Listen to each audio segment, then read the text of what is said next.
बहुत स्वागत है सर आपका आज तक पंचायत बहुत के इस धन्यवाद मंच पर। चित्रा जी। इसके पहले कि मैं राजनीतिक सवाल पर आऊं, चूंकि आपका बचपन यहीं से गुजरा है, कक्षा 3 तक की पढ़ाई, फिर 6वीं से लेकर एमए तक की पढ़ाई और उसके आगे भी आपने तमाम विषयों में अपनी उपलब्धि हासिल की है।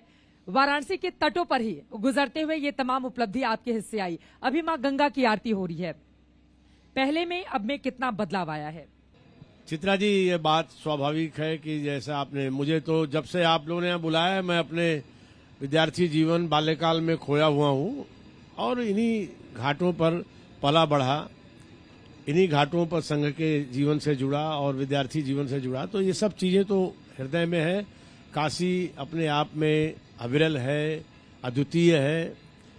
काशी का महात्म्य तो एक बड़ा भारी अनेक ग्रंथ लिखे गए इस पर, और इस बार उसके महात्मा विश्वनाथ धाम के लोकार्पण पर जैसा काशी पर माननीय नरेंद्र मोदी जी ने अपने उतने देर के भाषण में काशी के संपूर्ण वैशिष्ट को जिस तरह चित्रित किया, वो अपने आप में एक शोध प्रबंध जैसा बनने की स्थिति उनके भाषण से उपलब्ध होती थी।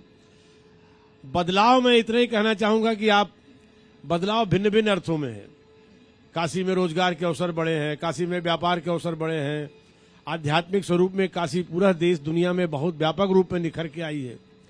लेकिन जिस गंगा के जल के शुद्धिकरण की लोग कल्पना करना छोड़ दिए थे, मैं जिम्मेवारी के साथ कहता हूं कि काशी में गंगा के किनारे आज और आगे भी आप स्नान के साथ साथ पीने योग्य पानी, आचमन योग्य पानी शुद्ध पा सकते हैं। और मैंने आपके एक सहयोगी रोशन जी को खुद अपने सामने पिला करके दिखाया।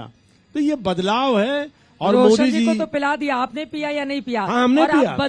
आपने 3 बार पूरी की पूरी गंगा तैरकर पार की है। हाँ, मैंने विद्यार्थी जीवन में ज्यादा स्वच्छ निर्मल थी या मोदी जी के आने के बाद तस्वीर बदल गई है? जब विद्यार्थी जीवन में गंगा मैंने पार किया था, उस समय के बाद जो प्रदूषण का स्वरूप बढ़ा, उस स्वरूप को समाप्त कर आज गंगा पुनः उस समय के तरह की निर्मल आज है। मैं ये जिम्मेवारी के संग कह सकता हूं। और मैंने भी आचमन किया जल का रोशन जी के साथ। बार बार विपक्ष यही आरोप लगाता है कि उद्योग धंधों के मामले में सरकार पूरी तरह से फेल रही है, कहीं कुछ नजर नहीं आता है। और यकीनन इस तरह के सवाल उठेंगे तो सबसे ज्यादा जवाब आपसे ही मांगे जाएंगे। नहीं, मैं विपक्ष को और जो भी सवाल उठाने उनको बताना चाहता हूं कि उन्हें थोड़ा सा अपने चश्मे का नंबर बदल के देखना चाहिए। भारत के अंदर नरेंद्र मोदी जी ने जिस तरह, और कोविड की परिस्थितियों के बाद, और वह परिस्थितियां भी पूरी तरह समाप्त नहीं है, जिस तरह उद्योग को उन्होंने बूस्टअप किया है। भारत सरकार 1.5 लाख करोड़ के पीएलआई पैकेज द्वारा, प्रोडक्शन लिंक इंसेंटिव स्कीम द्वारा जिस तरह उद्योगों को प्रोत्साहन दे रही है, इसके पहले कोई उदाहरण देश में नहीं मिलता है। और उसका परिणाम है कि आज दुनिया के अनेक देश कोविड परिस्थितियों से जूझते हुए अपनी जीडीपी, अपने विकास दर को पाने के लिए प्रयत्न करने के बाद भी तरस रहे हैं। और मोदी जी की अगुवाई में आज उद्योग के फील्ड में आज बूस्टअप का हाल यह है कि हम कोविड पूर्व की जीडीपी में आज पहुंच चुके हैं, विकास की उस ऊंचाइयों पर जा रहे हैं। इकोनॉमी हमारी ग्रो कर रही है, या हम नहीं कर रहे हैं, ये दुनिया एक्सेप्ट कर रही है, सारे अर्थ विशेषज्ञ एक्सेप्ट कर रहे हैं।